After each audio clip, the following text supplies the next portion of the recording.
Section 1. You will hear an agent calling from Farrelly Mutual about the recent homeowner's insurance inquiry.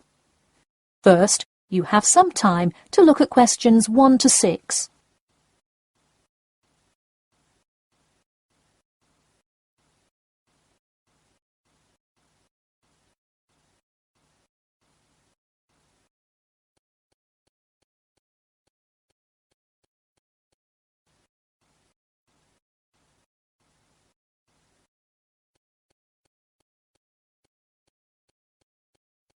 You will see that there is an example which has been done for you.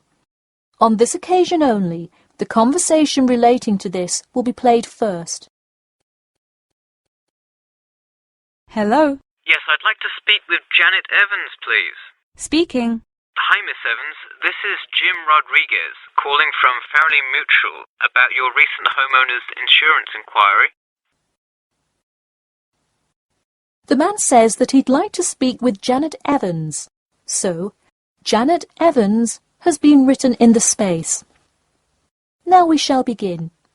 You should answer the questions as you listen, because you will not hear the recording a second time. Listen carefully and answer questions 1 to 6. Hello? Yes, I'd like to speak with Janet Evans, please. Speaking.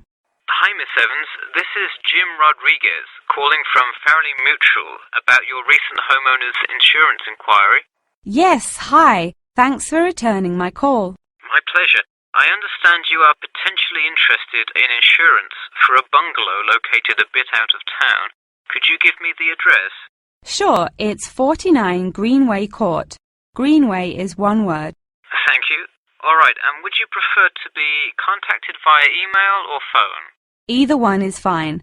Maybe try emailing me first, and as an alternative, I can give you my phone number. Great, and what is your email address? pk2@cat.com.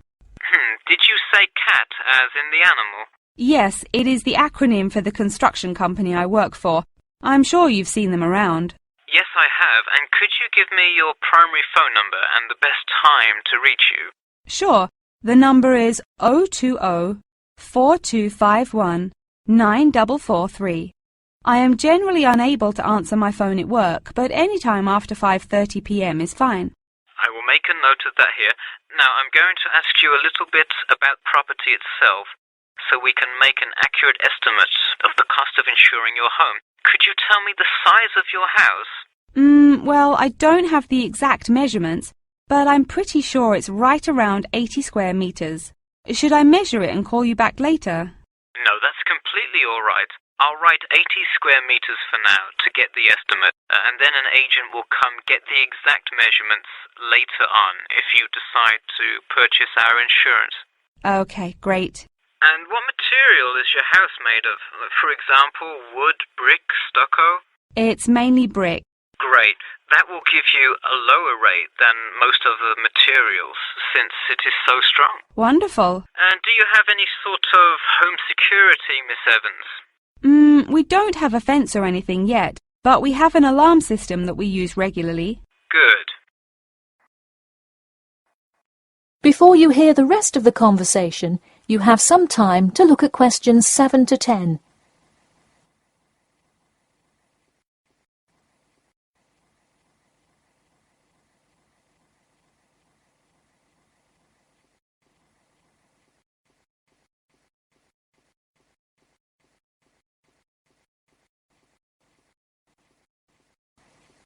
Now listen and answer questions 7 to 10. Now I'll go through a number of things we offer coverage for, and I'd like you to tell me which items you want your policy to cover. Okay. We'll start with the building itself first. Would you like us to cover incidental damage to the structure to your house? Absolutely. Splendid. And the contents inside your house? We usually cover all items with an appraised value of about £200. Would you like us to cover theft and damage beyond natural wear and tear? I will let you know that the second option here will come with a considerable increase in your rates. I think I'd just like the contents of the house to be covered against theft then. All right, and would you like any other insurance? Fire, flood, etc.? Yes, I definitely want flood coverage. It rains a lot here and the drainage system in the area is not the greatest. Okay, I am calculating your quotation now. It will just take a second. It looks like your annual insurance rate will be £148.30. Thanks, that seems somewhat reasonable. I would like to take some time to think about it. How long does it take to begin receiving coverage after signing up? It depends on the time of year. It can take anywhere from 2 to 6 weeks. I would say if you sign up by July the 1st, you could start your coverage by August the 1st. I see. Okay, thanks for your help. Should I call you back at this number when I have made my decision? Yes, please, and so that we can look up your account faster, I'll give you a reference number that you should provide when calling. Ready? Yep. It's TR278Q. Got it. Thanks. Thank you, and have a nice day. That is the end of section 1. You now have half a minute to check your answers.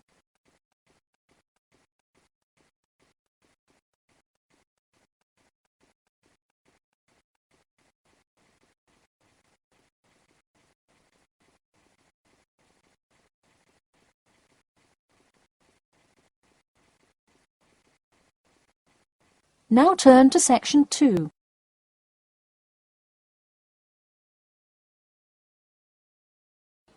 Section 2.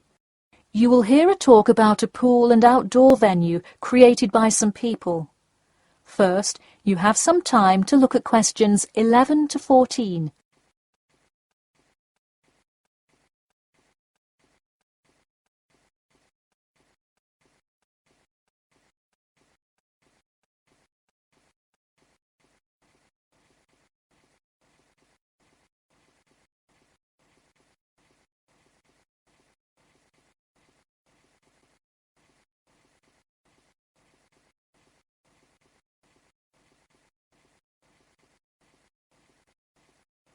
Now, listen carefully and answer questions 11 to 14.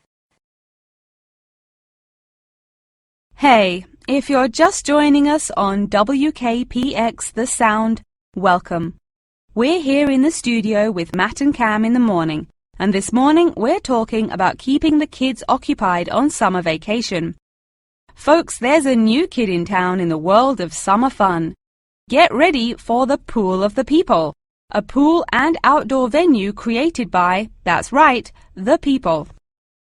Scheduled to open in November, the ideas for everything from the design of the pool right down to the items sold in the snack bar have been decided upon by a sample of 1,050 members of the public. The public selected 2 top proposals from over a dozen created by renowned architect Ned Mosby, and the final design is truly something else. The pool is shaped like a fishbowl, sinking down into the ground. And there's, you guessed it, a real live fish tank in the center. It's certainly the center of attention in the Bridgewater area. Now, you are probably wondering how much an extravagance like this must cost, right? Well, have no fear. At just £15 for adults and £10 for kids, it's an affordable way to entertain the kids in those dog days of summer. The only problem now is the possibility that it will in fact become too popular. The pool is only so large, so swarms of people coming to enjoy it may cause quite a crowd in its first summer of opening. There will be an opening party for a select audience, and in line with the pool's mission, the people have decided on all the arrangements. They collectively decided on actress Rebel Wilson to host in the festivities scheduled for later this month, and even dictated the playlist by ranking their top 10 songs from a list of hundreds. There is some discrepancy, however, on the sculpture design for the foyer at the entrance. The people elected a jellyfish sculpture to greet entering visitors, but given last week's vicious attack by a box jellyfish on a local youth, coordinators fear it will bring too much fear to patrons. Before you hear the rest of the talk, you have some time to look at questions 15 to 20.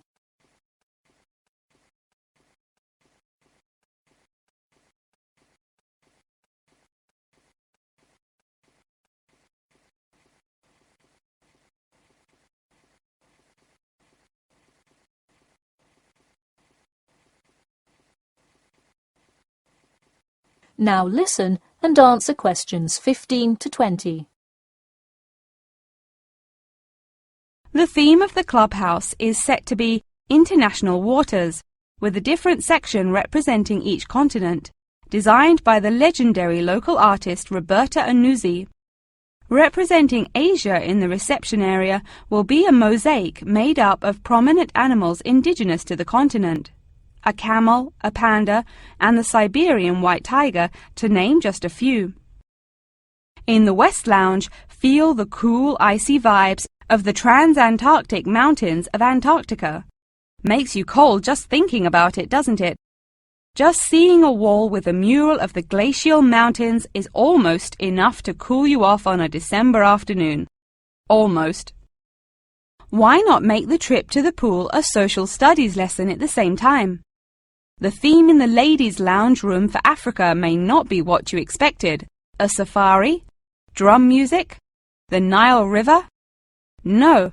Did you know that Africa was home to the first jewelry? I sure didn't. By contrast, as you may expect, North America's theme for the card room is as modern, even futuristic as it gets. Annuzzi created for North America a sort of absurdist print, interestingly juxtaposing the moon landing of 1969 with an abstract depiction of humans living on Mars. Seems to me like an interesting commentary on the future of space exploration. And in the men's lounge room, the ancient forts of Sparta, Rome, Greece, and other European civilizations fittingly exhibit the strength and combatant characteristics of these societies. Finally, the cafe and breakfast room area is an enchanting round room that draws all attention to its center, where there is a strikingly realistic sculpture of a volcano. The delicious food may actually be only the second most exciting part of this room, in comparison to the 9-foot statue, complete with brightly colored molten lava to characterize South America. Honestly, it is like a museum visiting each room of the clubhouse. Why not make the trip to the pool an educational one for the kids? We're going to take a quick commercial break here at WKPX, but we'll be back in 10 with more on what's touted to be the summer's hottest place to beat the heat. That is the end of section 2. You now have half a minute to check your answers.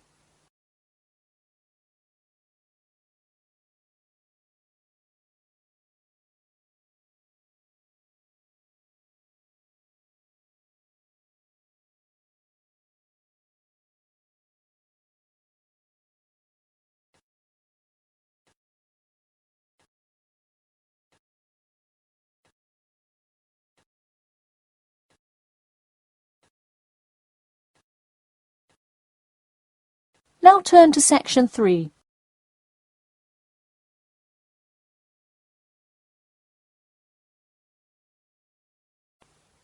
Section 3. You will hear two students called Jimmy and Kathy talking to their tutor about the current research paper. First, you have some time to look at questions 21 to 25.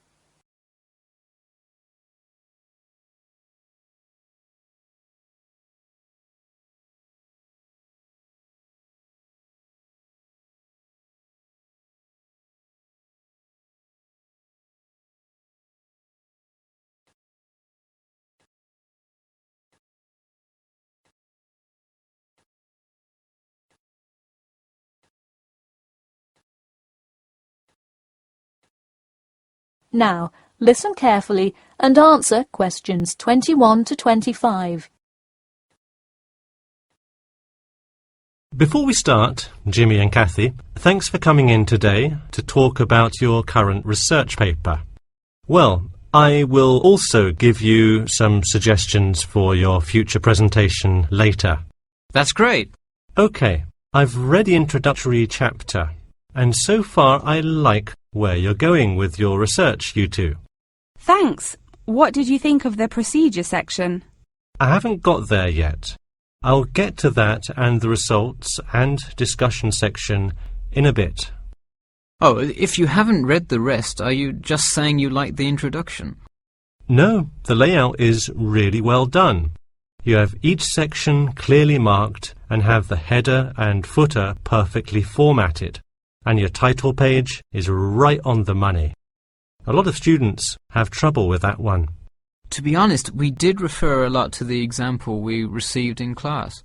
That's good to do for spacing and layout, as long as you're not also copying the information. The background information is a little sparse though. You may want to add to it. You think so? I was more worried about whether I had enough data. You definitely need more background information. I would think about finding some more online articles or doing more research in the campus library. That's a good idea. We can go tomorrow. I find it too tough finding the subject matter in the online journal database. I also like being able to flip through the physical journal as opposed to trying to scroll down on a computer. Me too. Oh, I almost forgot.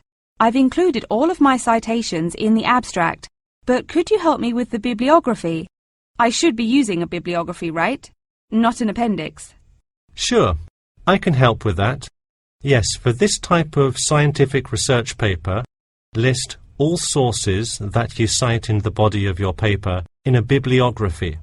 Go to the website I gave you last time to see the exact way to list each source.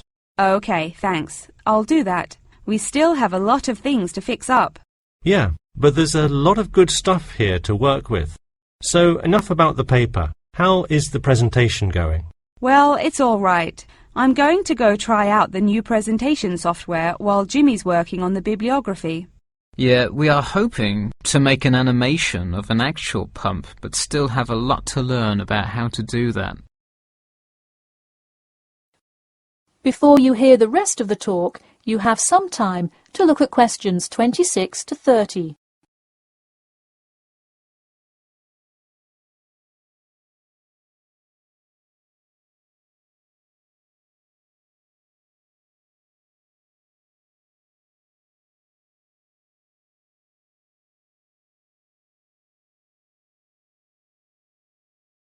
Now, listen carefully and answer questions 26 to 30.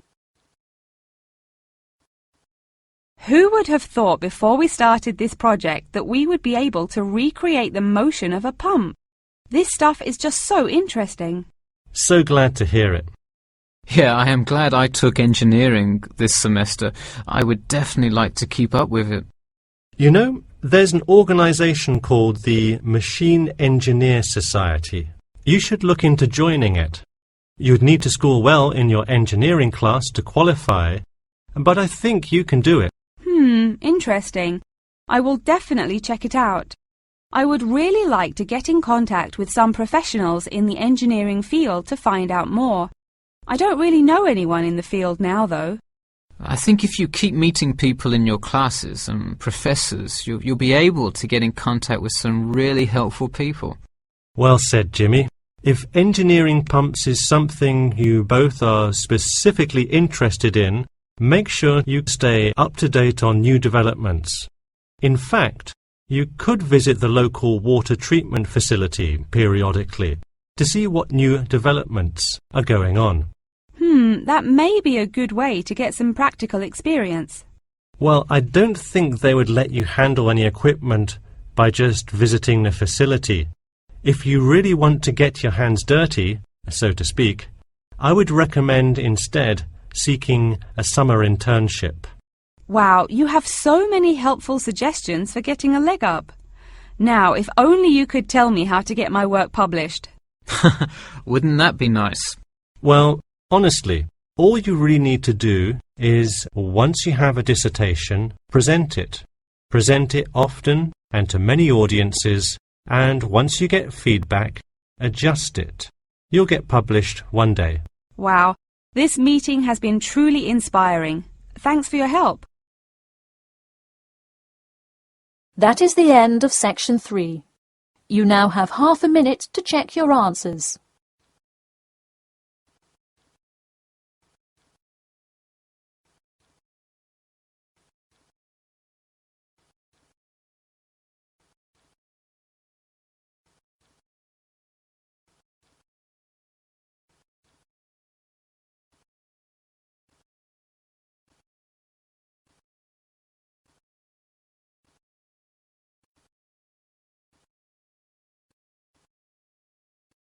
Now turn to section 4.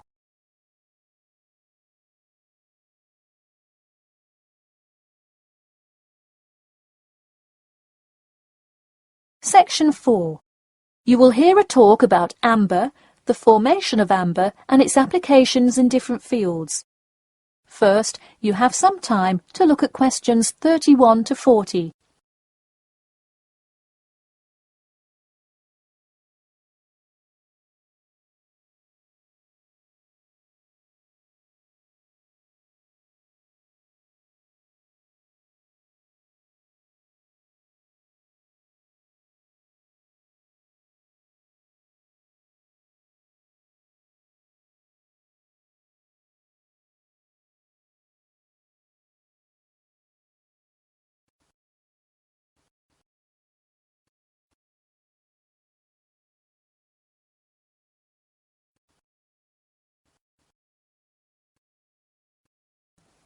Now, listen carefully and answer questions 31 to 40.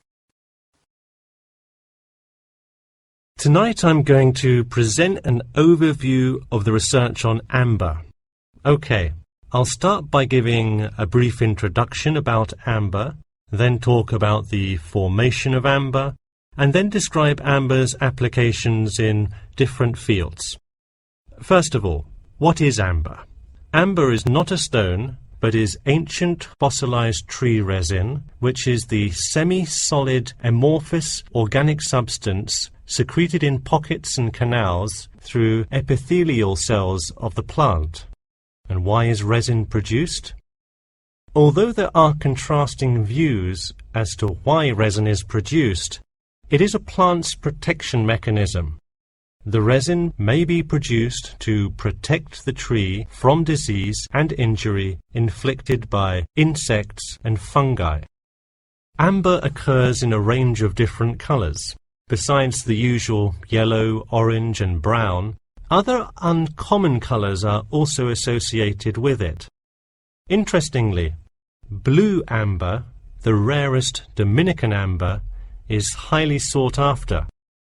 It's only found in Santiago, Dominican Republic. There are several theories about what causes the blue color in amber. The most common one links it to the occurrence of volcanic dust that was present when the resin was first pressed out from Hymnaea protera millions of years ago. At this point, you might be curious about how amber is formed. Molecular polymerization resulting from high pressures and temperatures produced by overlying sediment transforms the resin first into copal.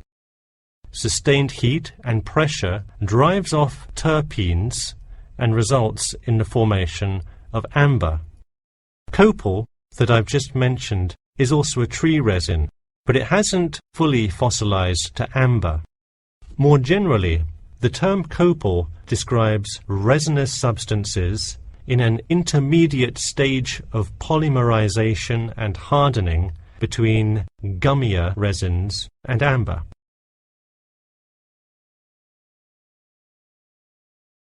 So where can we find amber? It can be found on seashores. The main producer worldwide is Russia. In fact, about 90% of the world's available amber is located in the Kaliningrad region of Russia, which is located on the Baltic. Here, the resin is washed up on the coast after being dislodged from the ocean floor by years of water and ocean currents. However, exposure to sunlight, rain, and temperate extremes tends to disintegrate resin. This also indicates that amber is not really an ideal fossil preservative for most uses. We've already learned that amber is made of tree resin. It often includes insects that were trapped within the tree many millions of years ago. A piece with a visible and well-arranged insect is generally valued much higher than simple, solid amber. One Dominican amber source reported finding a butterfly with a 5-inch wingspread. This is both a large and unusual find. and most butterfly specimens have no more than a 2-inch wingspan. Inclusions in Dominican amber are numerous, 1 inclusion to every 100 pieces. Baltic amber contains approximately 1 inclusion to every 1,000 pieces. Now that you have a basic knowledge of amber, I'd like to talk a bit about amber's application in different fields. First, amber is appreciated for its colour and beauty. Good quality amber is used to manufacture ornamental objects and jewellery. For instance, using a variety of exclusive, first-class quality natural Baltic amber with silver to make natural amber jewellery. But due to the biodegradation of amber fossils, people with amber jewellery have to take special care of it to ensure that the amber is not damaged. It was previously believed that amber worn on the neck served to protect one from diseases of the throat and preserved the sound mind. Callistrate, a famous doctor in the Roman Empire, wrote that amber powder mixed with honey cures throat, eye, and ear diseases, and if it is taken with water, eases stomachache. While the mystery around that use of amber has not been cleared, one thing is sure: it will help effectively to defeat small malaises. Amber has even been used as a building material. Amber created the altar in St. Brigida Church in Gdansk, Poland. In St. Petersburg, Russia, the walls of the famous Amber Room were lined with intricate carvings and inlaid designs. This palace room is being reconstructed from photographs and can be visited at the Catherine Palace, located in the town of Tsarskoye Selo. And finally, the fourth use of amber is that... That is the end of section 4. You now have half a minute to check your answers.